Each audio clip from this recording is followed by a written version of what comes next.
भूतिया किसान। वो चबूतरे के पास वाली जमीन आज मेरी हो ही जानी चाहिए भानु।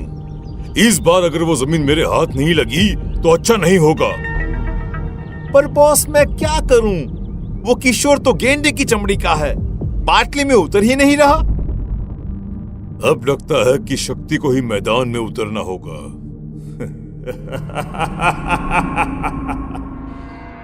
शक्ति एक बिल्डर था जिसका मकसद मधुपुर गांव की जमीन पर कब्जा करना था। वो हर बार किसी न किसी किसान को अपने जाल में फंसाता और उसकी जमीन अपने नाम कर लेता।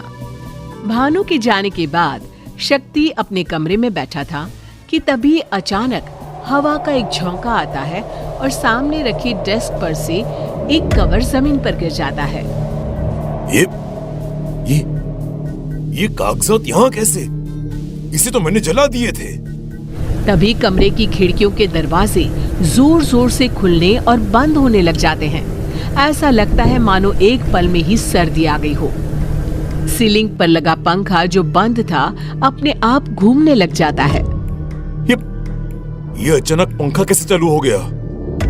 और ये कड़ाके की ठंड तो ऐसा लगता है मानो अचानक मई में दिसंबर आ गया हो। शक्ति अपनी अलमारी खोलता है और काले रंग का सूट निकालकर पहन लेता है। Wilson is back. अब किशोर को ठगने का समय आ गया है। काले सूट और टोपी में शक्ति अपने घर से निकल पड़ता है और किशोर के पास पहुंचता है। एक्सक्यूज मी, जरा सुनिए। शहरी बाबू, कहिए कहिए, मैं कैसे आपकी मदद कर सकता हूँ? मैं एक होलसेलर हूँ। अब आपको मार्केट की तलाश करने की जरूरत नहीं है। मेरे लोग आपके ग्रेन्स डायरेक्टली बाय कर लेंगे। क्या शहरी बाबू, सही में? अब हमको इधर उधर भटकना नहीं पड़ेगा। विल्सन किशोर के अनाजों को नकद रुपए देकर खरीद लेता है। अब तो आपको विश्वास हो गया ना कि मैं कोई ठग नहीं हूँ। अगर आपको अपने बाकी ग्रेन्स भी सेल करना हो तो मुझसे मिलिएगा। कुछ दिनों के लिए मैं आपके ही गांव में हूँ। ये मेरा एड्रेस है। शक्ति वापस अपने घर पर पहुँचता है और भानु से कहता है, जब भी ये शक्ति विल्सन बनता है कोई ना कोई किशन फांसे में ही फंस जाता है। अब देखना, वो किशोर कुछ ही देर में यहाँ आता ही होगा। फिर मैं उससे उसके जमीन के पेपर्स पर साइन करवा लूंगा।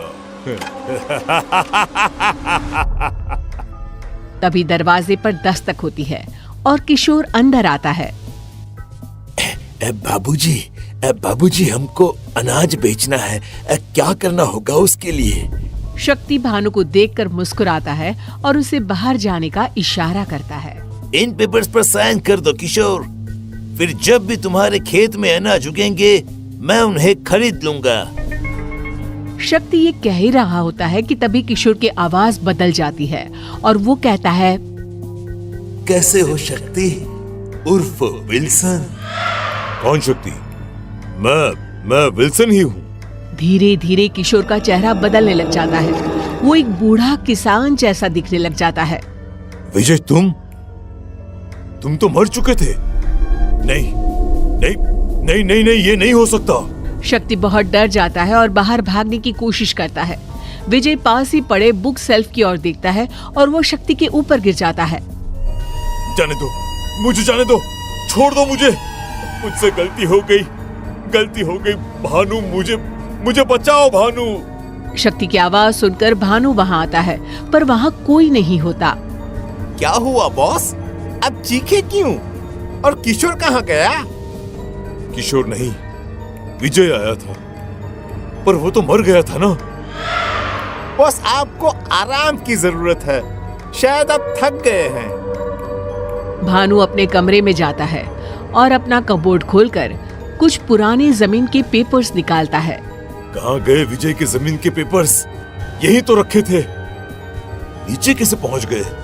तभी सभी के सभी पेपर्स में आग लग जाती है। अरे ये सब क्या हो रहा है? आग कैसे लग गई पेपर्स में? अब इतनी मुश्किल से तो प्रॉपर्टी हड़पी थी मैंने।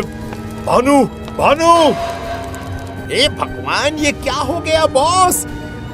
किस कल मुहे की हाय लगी है आपको? मेरी हाय लगी है शक्ति तुझे। मैं मर गया, अब तू मरेगा। बहुत लोगों को लूटा है तूने, हमारी जमीन खा गया तू। विजय, विजय ये तुम हो ना? मैं समझ गया, मुझे जाने दो विजय। विजय की आत्मा भानु के शरीर से निकल आती है। भानु बेहोश हो जाता है। ये क्या खेल है? मैं पागल हो जाऊंगा, छोड़ दो मुझे।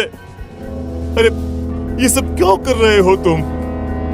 तब विजय की आत्मा अपनी कहानी सुनाना शुरू करती है।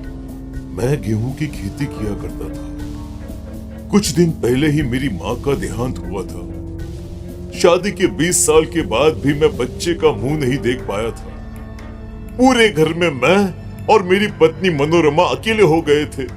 बस खेती ही एकमात्र सहारा रह गया था घर चलाने का और मन बहलाने का। चलता हूं मैं खेत पर। अभी खेत पर? अरे कल ही तो कटाई हुई है ना अनाज की। आज तो खेत पर कुछ काम ही नहीं होगा। तो क्या करूं बोलो? घर बैठा रहूं और इन दीवारों से बात करता रहूं? अरे तुम तो रसोई के काम में लग जाओगी और पूरा दिन कट जाएगा। मैं कैसे काटूं समय? आप ऐसे क्यों बोल रहे हैं जी?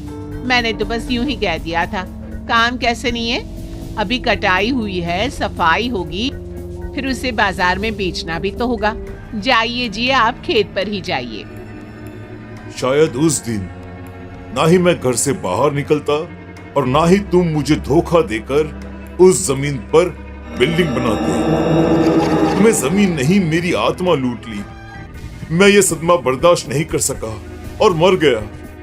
और मेरे बाद मनोरमा भी चल बसी। पर अब मैं तुम्हें किसी और किसान की जमीन हड़पने नहीं दे सकता। शक्ति एक बिल्डर था। उसके मन में किसी के लिए कोई दया भावना थी ही नहीं।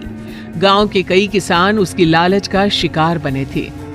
पर जब अपनी मौत को वो सामने देखता है तो वो डर जाता है और सभी के सामने वो गलती मान लेता है और सभी किसानों को उनकी जमीन वापस भी कर देता है।